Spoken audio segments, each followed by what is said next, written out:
Johera magwora, jodala mageno, agoni ruodhwa kendo Nyasachwa ni erokamano kuom loso thuolo ma jaber machal gi mar mondo wawuo kodi e kit weche machal nadi ma Jehova oloso thuolo ni. An mawuoyo kodi nyinga Pastor Goro ngaro Isaya, awuok e kanisa mar Bahati Ministries Israel ler e piny Kayole. To kapok wacho wach moro amora johera magwora, to wadhi kulo wiwa piny mondo wami Nyasaye polo kod piny duong'. Jehova mar oganda lweny ruodhwa, Yesu ber manade jakondo mula. Erokamano kuom loso thuolo ma jaber machal gi ma mondo yal wecheni ka kinde pod nitie. Duong' gi pak kodog ni hono maduong' to mar kuom Yesu. Amen. Johera magwora, adhi wuoyo kodi e gir lweny. Gir lweny molosi. Ok gir lweny molosore kende. Gir lweny molosi mobed ne piny. To yawuoyi mong'e loso gige lweny obiro. Giwacho ni kidwa los gir lweny titimo ma, tiriwo ma kod macha, tichome to bedo kama, to iluonge ni koro en gir lweny. To momba kona Isaya 54 matinda 17. Mane kama Jehova chika mondo awuoyi kawuono kuom gige lweny. Gige lwenje mosetamo miero ok sudi. Gige lwenje mosetamo nyithi ji ok nyal bet kar gima no gidhi mondo mi gidhi gitedie. Kara nitie gir lweny manolos chon ka nyar ng'ato pod dongo. Gir lweny motamo wuod ng'ato ni kare ok nyal dhi maber. Kare sama nodongo to nolos ne gige lweny. Gimotamo wuod ng'ato ni kata tich ok nyal yudo masudi to koyudo. To sama itimo ne ji retrenchment en mokwongo namba 1. Matiende ni kare nitie gir lweny manolos chon. Nonene chon kapod odongo. Sama ji ne pamo ne rarara e sikunde kama nodhi oyude namba 1. Mane kama nonene to chak los ne gige lweny. Kawuono wakelo komeko chier mar choke jagalili. Yesu ma jaduok geno kama geno norume. Kawuono ni asomo gimondiki e mumb Jehova Shalom. Adwa somo gimondiki kawuono samora wuoyo kod ng'ato. Ma chunye ywak kendo chunye lit. Ong'iyo par min gi ong'iyo dalagi. Uneno ka dalagi ka gige lweny oseketho dalagi. Nyako wetene mane nyalo konye. Mago ne maramo tieko gige lweny notieko. Nitie sama inyalo lose ne ng'ato gir lweny. Ma ng'ato yware siranda e pien. Ma ok ochung' ma pesa moyudo. To nyuomo mane osiptal. Onge geno wacho na timra nade. Wan kod duoko kawuono Yesu duoko ni ka. Jagalili ni ka en kod duoko. Mumbako ne niya. Isaya 54 matindo 17. Asomo gimondike mumb Jehova Shalom. To koro onge gir lweny molosi ni mondo ohinyi. Mano ohinyi. Onge gir lweny molosi. Kata nolose bwo pi. Kata nolose wi got. Kata nolose nyim dhorangach. Mondo yawuot dalano mondo bed jomoran morundore. Onge gir lweny molosi mondo inyi mano inyi. E nying Yesu ja Nazareth. Onge gir lweny molosi mondo inyi mano inyi. Wawuoyo kuom Yesu wendo. Ng'at moro mokod wuoyi e piny Jogerasi. Ka wuoyi ng'olore kod kite liete mag joma tho. Kosomo dhumo kisungu madongo manogole mbalariany. Ya wuoyi ne jonyuol ne ywak. Oh, jonyuol ywago gik mane gidhi ginyuomo kuom nyathi ka ni kin kod geno. Kama ne en gine kod geno no. To ka nyathi notieko skul ne to chako ting'o pokoro barabole toke. Kodhumo kisungu ka ne liete mag joma tho. Sama noromo kod Yesu jaduok geno. Chier mar choke omuga rudhe lela. Ya jagalili sibuor moromo. Mane sama wuoyi nogonyi anete. Ondike Jeremia 40 matin 4. Ni kawuono golo nyororo ok e lweti. Kata gin gige lweny manolosi motweyo par ng'ato. Motweyo inyar ng'ato. Momiyo nyithindo koyudo. To kome to kot kako oganda. Momiyo obedo kod ich. Onge geno. Ong'eyo ni dwe makamato ijino bro gore piny. Onge geno. Ong'eyo ni anyuola mana ae. To kata nwatedi to onge ng'ama nyalo ting'o nyathi e tiende. Wan kod Jehova manoduoko ne an geno. Ama ne nyiero ana. Nitie Yesu ma jaduok geno. Mano duoko ne geno sama ne siago nyinge kako oduma ka ji dhigo e masin. Sama ji ne dhi moto to nying ana. Sama na japuonj nodonjo. Omuga ma ok deki bende ok mondi. Jakondo mula chier mar choke jagalili. Sama Yesu nodonjo. Ana noduogo nyiero noduogo. Mor noduogo. Duong' odog ni ja Nazareth. Onge gir lweny molosi. Onge gir lweny molosi. Onge gir lweny molosi mondo inyi mano inyi. Onge gir lweny molosi bed nolosi ni mondo ketie pien. Wawacho kawuono ni onge gir lweny molosi mondo inyi mano inyi. Mano japuonje mowacho.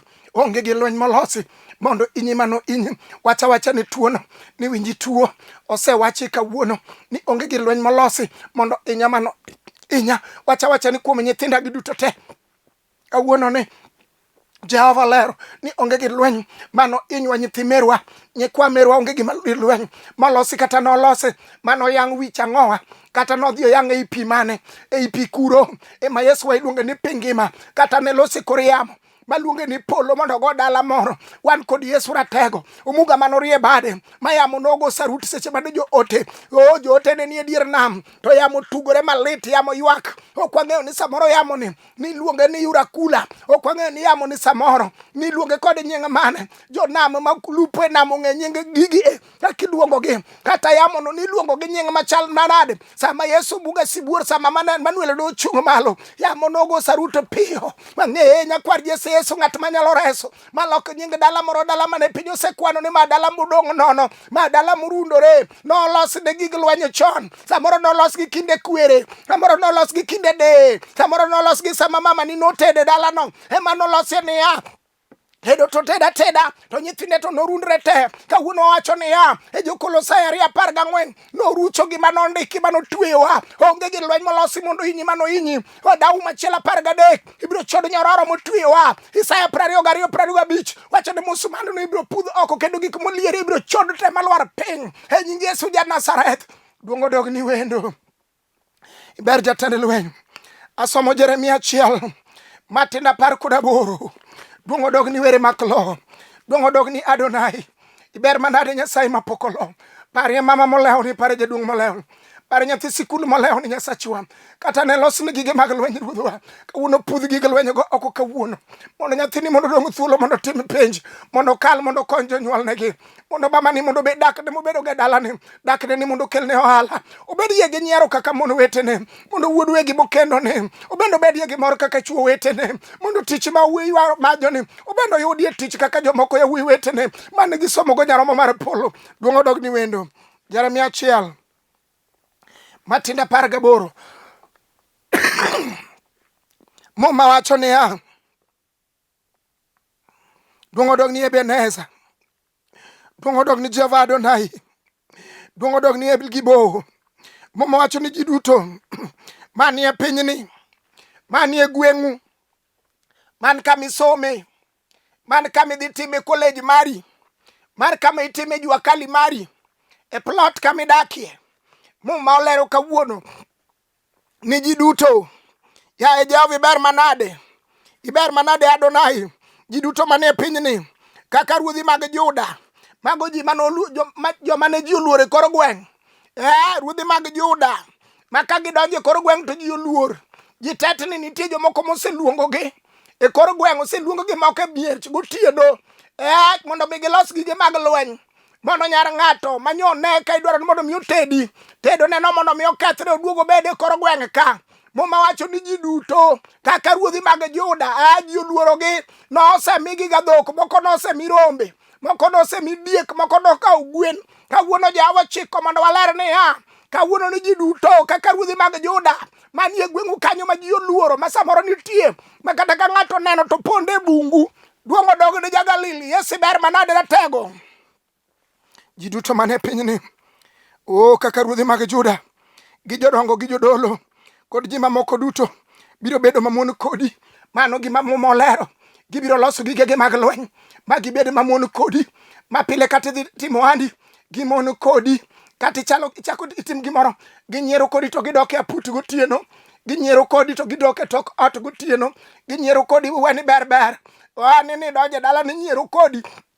Kare kisewuok midhi aora to nyingi ochako gogo kom isiago bathe kacha. Muma wacho ni gibiro bedo mamon kodi, to winj gima Jehova to wacho ni kata gibed mamon kodi miwacho ni wasika oluora, ging'eny gichalo ruodhi gigingore na gichalo aora Nile. To winj gima Jehova Shalom to wacho, Jehova Nisiel gibo yawe Adonai Nyasaye mapokolo, ruodh lela chier mar choke ja-Galili, omuga manogolo jo-Israel e jela, upudho gi ajala ka ok oting'o kata nam gige lweny madongo, ne onge kata kifaru. Jehova nowacho gi tekone to jo-Israel owuokie jela. Kata Farao nodagi gima ne Farao noneno maseche 10 mane Jehova moting'o kawuono, ni kata in kod wasigu moluori moketo diere. Duong' dog ni Nyasaye malich. Muma wacho ni to kawuono Juda gi jodongo kod jodolo kod ji mamoko duto biro bedo mamon kodi. To kawuono ami teko mondo isirgi. Jehova wacho ni kawuono wachacha ni Jehova osemiya teko, abiro sirogi kendo kama nakete ohanda biro chung'. Skul ma nyathina someni obiro tieko. Dala mana tedeni atede maber gi nyikwaya. Dala mabedeni abede mating' nyathi atienda nyingi nyinge Yesu Nazareth. Ating'o nyithindo ok nyathi achiel, ating'o nyithinde tienda nyinge Yesu Nazareth. Kawuono ni tuo winji, kawuono nyinge Yesu Nazareth ok ni sira matiende ni abiro chung' malo mabed mangima nyinge Yesu Nazareth. Kawuono ni muma molero mumb Jehova wacho ni ok gini siri, ok gini loyi. Jehova nitie, Nyasaye mapok olo, ruodh lela chir mar choke Galili, nyarombo nitie. Muma wacho ni kawuono mi teko mondo isirgi. Ng'ama Jehova miyo teko kata okalo e dier wasigu. Sama Jehova nomiyo Joseph teko, to kata ne use piny Misri, to kowetene ne duogo to noyudo prime minister. Ami teko mondo isirgi, mano Jehova mowuoyo. Kawuono ami teko mondo isirgi. Ibiro chalo gi dala mochiel motegno kendo gi siro mar chuma, mano Jehova wacho, kendo goinga mar mula ok gini loyi, nikech abiro bet kodi kendo riti. An Nyasaye mawacho kamano, onge Gir Lweny Molosi mondo ohinyi mano ohinyi. Jehova biro bet kodi mondo riti kendo biro konyi. Kuom masiche mopondo Jehova biro resi. Ondike Zaburi 91 ni ng'ama dhir Nyasaye malich moloyo manyalo gik moko duto mondo oyud resruok. Onyalo wacho dine kar konyruok daine ohinga daine Nyasacha mageno kuome. Kawuono ni gen kuom Jehova El Gibo Jehova Nisi. Mumba wacho Isaya 45 niya, asemako lwet ruoth kuros makore chwich. Mano lwedo ma samoro anyuola notamore ni ok nyal mako. Mano lwedo ma samoro joma ni somo go notamore ni ok nyal mako. Mano lwedo ma kata jobura ma un go samoro notamore ni ok nyal mako. To Jehova oyie no biro mako lweti onge Gir Lweny Molosi mondo ohinyi mano ohinyi. Kendo obiro ok ni siri e nyinge Yesu Nazareth. Ruoth wacho niya, ubiro pieyo gode mogangore mane mbele ni kata gode go nolos gi tich adisadi. Wan kod Yesu meja ratego chir mar choke Galili. En tie wendo ng'at manyalo siro ng'ama kwame anete. En Yesu ratego Galili biro jalo ne ng'ama oyie. Duogo dog ni wendo. Duogo dog ni Nazareth. Biro kauni mwandu nyaka mopandi e mudho. Muma molero. Luka 10:9 wacho niya, kawuono amiyo uteko mar nyono thuonde kod okela, nyaka thomoni kod gik mager gibed gik manokelo gotieno.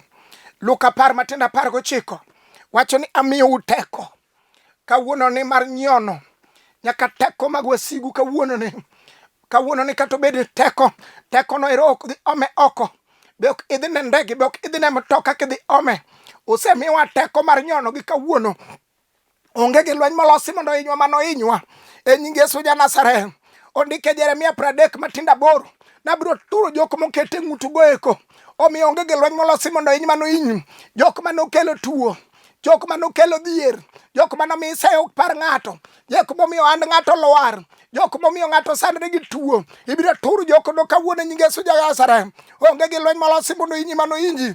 Ngeche 30 matindo 30 wacho ni en sibuor. Mokwongo en sibuor matene namba 1 en sibuor. Onge le maromo kode. Mano muga jatend lweny Yesu Galili. Wang'e chir mar choke. Fwenya 3 matindo 8 wacho niya, aseketo dhoot e mbele ni maonge ng'ama nyalo loro. Onge Gir Lweny Molosi mondo ohinyi mano ohinyi. Kawuono dhoot oseket e mbele ni. Ohala biro sudo, nyithindo biro somo, nyathi biro ting'ne tiendi, kwe biro duoge ot. Gima ne onge Yesu biro kelo. Wang'eyo Galili, ng'at machiwo nying manyien. Omiyo Jakobo ma wuod Isaka nying manyien. Okode ni winji Jakobo. Kochakre kawuono wuod Isaka ok chak luongi Jakobo, iluongi Israel, ng'at mogwedhi. Chung'a malo wadwa nyaminwa, nyathi sikul chung' malo. Wach ni kawuono ni ok luonga gi nying machon. Onge Gir Lweny Molosi mondo ohinya mano ohinya. Tija dhi mbele, dak dhi mbele, ohanda sudo mbele, pepas na konya e nying Yesu Nazareth.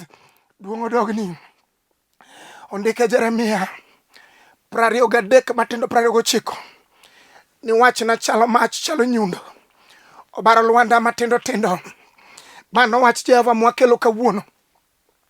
Ochalo mach obiro wang'o dhier kod sasia gi twech kod tudi gi gombo kod ura kod masiche gi nyiera. Wach ni chalo mach, ochalo nyundo biro baro lwanda matindo tindo. lwendni mano kete nyim dhorangau, ni mano kanyo nyako ok nyal kalo kadhi tedo, ni kanyo wuoyi ok nyal kalo kadhi kendo, ni kanyo ohala ok nyal sudo kogi kanyo to chako lwar, ni kanyo nyar ng'ato ok nyal kalo, kanyo dala moro ok nyal kalo kogik kanyo, to kanyo noketnegi gimoro ni mane siling board moro ni kanye manyaka gichopie, ok gimuom be ok gikal. Kawuono wakelo Yesu raba, ondiki Jokolosari 14 anuoyo ni norucho gima nondiki manotweyowa, obiro rucho gima nondiki nohero. Kawuono ni Zaburi 81 Matindo 6 wacho niya, nogolo ting' mapek e go kama nabolo odhechego piny, ibiro bolo gi piny. Odheche manoket mag ting' mapek ibiro bolo piny. Zaburi 40 Matindo 2 wacho niya, noywaya kogola chuodho motimo todo, kata ne losni gir lweny, ibiro ywayi kigoli e chuodho motimo todo. Joma ne nie chuodho motimo todo, mago joma ok nyal chung'negi e kom, mago joma gima nyalo rwako ne onge, mago mier makata ng'ato ok nyal buore, makata kiwacho ni nadhi ka ng'ane, ikone ji chon, kata wele madwa kale dalau imiyo gi yo moro machielo makata en yo mabor mondo giluor, nikech dalau biro buogo jogweng', nyalo buogo kata oche ni kara gweng' ni be nitiere mier machal kamagi. Ma ema kawuono Jehova dwa loko nying dalano, manyaka mier mane dwa kungore gi umgi Jehova biro rwake sitima, taya biro rieny nying Yesu ja-Galili. Duong' odog ni wendo, iber manade ratego chunya odendi ono, ber manade chier mar choke. Wang'eyo ja-Nazareth ka Daniel nie bur sibuoche, oganda onyume e bur kanyo, ma Ruoth nosego sei, wach ni Daniel nyaka sik kanyo, olos ni gige mag lweny mondo Daniel osik kanyo. Kane Ruoth derieso mondo gokinyi, noyudo Daniel mangima. Joma noparo ni nolos ni gir lweny, manowit nyithindi oko, manoketh dalani, manoketh tedoni, manoketho andi. Kiny gibiro mondo gokinyi, ka gibiro duogo ng'iyo anano, to gibiro yudo wholesale, gibiro duogo yudo gandano, makata neno ohala mathin nono, gibiro yudo gima biro buogogi. Mane Jehova mwang'eyo, Nyasaye ma jabuog wasigu, ka wasigu paro ni par ng'ato koro rumo, to kara nitie Jehova manyalo chako duoko geno kama geno rume. Wang'eyo Yesu lweno, Jehova moparo Esta, nyathi kich e lela, Jehova no pod ngima, ok lich ni ng'ato. Dala gi niluongo ni dala jokadhiera, mimuode ondelo, ichame kuon thing, timuode odeyo. Mage mier ma Jehova paro, moting' malo, ma yawuoyi kod nyiri, ma miyo manie dalano, ma jaduong' mane dalano, chiem kod ruodhi. Mano gima ondiki. Duong' odog ni wendo, iber ja-Galili. Jehova moparo Daudi maka Jesse, ka wuoyi ni akwath wuon bende wiye osewil. Janabi penjo niya, jadolo penjo ni to be nitie nyathini moro machielo. En oparo mana jakwath moro manie kwath kucho. Ka Daudi biro to biro koting'o kede kod akala koting'o. Roho mar Jehova chika ni samoro noting'o nyaka kuon mang'ich kod nyuka manyoro. Mago joma wich nosewil godo. E Jehova ema loso Daudi ka Jesse, to ka Goliath to kete lwete. Mano Jehova Elgibo, Nyasaye mapokolo. Ka Daudi oting'o kite abich e lwete, oting'o Jehova Jaire, oting'o Yesu Kristo, oting'o Roho Maler, oting'o determination, oting'o courage. Mago e gik abich manoting'o. Owacho ni abiro iri kod teko mar Jehova Nisi, onge gir lweny molosi mondo ohinya manohinya. Ng'ato chung' ka wacho matek ni kawuono ka Jehova nokawo Goliath moket e lwet Daudi, onge gi lweny molosi mondo ohinya manohinya. Kech Goliath nene no wuoyi moro matin masilwal, kara Jehova odakie ei Daudi. Muony Yesu simba kawuono. Joma ne paro ni dala ubiro rumo, muony Yesu sani kawuono. Iwache na dok dala wadhi chung' kendo. Nyaka Nehemia nogero ohinga mar Jerusalem, e kaka in bende kawuono ni Jehova biro tiyo kodi. Joshua 6 wacho no ohinga mar Jeriko nolor matek, mondo kik ng'ato donji kendo kik wuogi. To kawuono wacho niya, dala ukanye ma gik mabeyo biro wuokie. Duong' odog ni ratego, iber manade ja-Galili. Parie jogi ja-Nazareth, Yesu ting'ie jogi malo kawuono. Pare jogi moleo ya Nyasaye mar polo. Wang'eyo Jehova Mano par wuoyi molewe idho yawo higa 38. Gig lweny nolosi mawuoyo kwamo. Kata jomoko yudo resruok nokwamo. Kata jomoko ne miel kawuok kadok dala en nokwamo.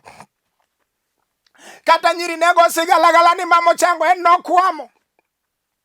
Koth nego e buru ne dum kuome. Chieng' bende kane biro ne chame kamoninde. Muma okokonwa ni nen kod sabun monyalo luokre godo. Mago jok ma piny noweyo madum ne ji.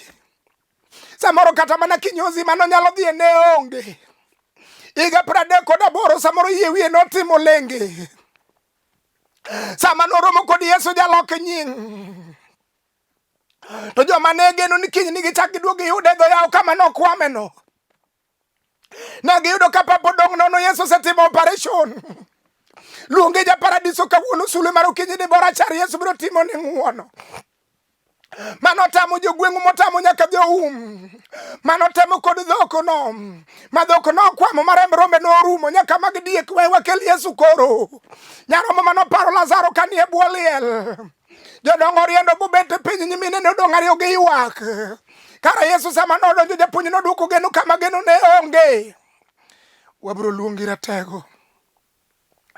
Wabro luongi chier mar choke. Wabro luongi Jagalili. Wang'eyo jatend lweny Yesu manyalo timo ne ng'ato oku. Manyalo golo ng'ato from zero to hero. Onyalo golo ng'ato from grace to grace. Mano Nyasachwa entie. Kaw Yesu nitinye kawuono lweti wach ni Ruoth abiro. Itimo na ng'uono onge Gir Lweny Molosi mondo ohinya mano hinya kawuono.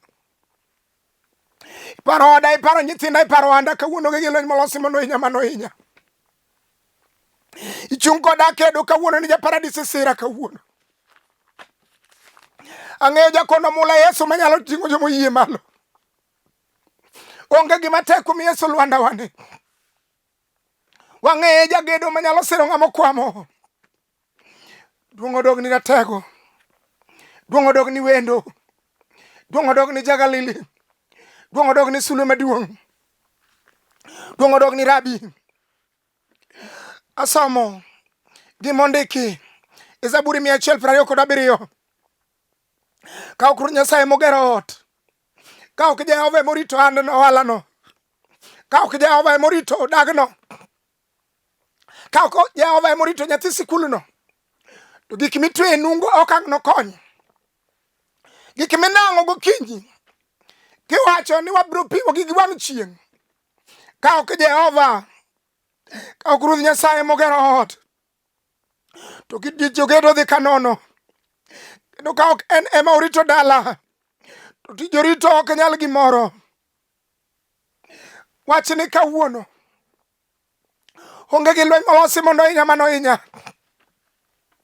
Dalawa dalana. Aluonge Jehova mondo obed okumbawa. Dalawa dalana. Aluonge Jehova mondo obed okumbawa. Dalawa dalana. Aluongo Jehova mondo osirwa. Dalawa dalana. Aluongo Jehova mondo obed lwandawa. En lwanda ma korito par ng'ato. To dala dhi maber. Isaya 41. Matinda 11. Onge Gir Lweny Molosi mondo ohinyi mano ohinyi. Nasomo gimondiki ka niya. Koro ne uru. Jogo duto mamono kodu wigi biro kuot. Migi dhier nono. Adier jogo duto makedo kodu norum milal nono. Unudwar wasiku go. Ta ok unuyudgi. Tiende niya. Kati dhi ka joma dwaro mondo dala worum. Joma nong'e chwalo kiew. Joma ne buogu kawacho ni temie uru wan gi lawyers madongo. Luong Yesu lawyer kawuono mondo kedni.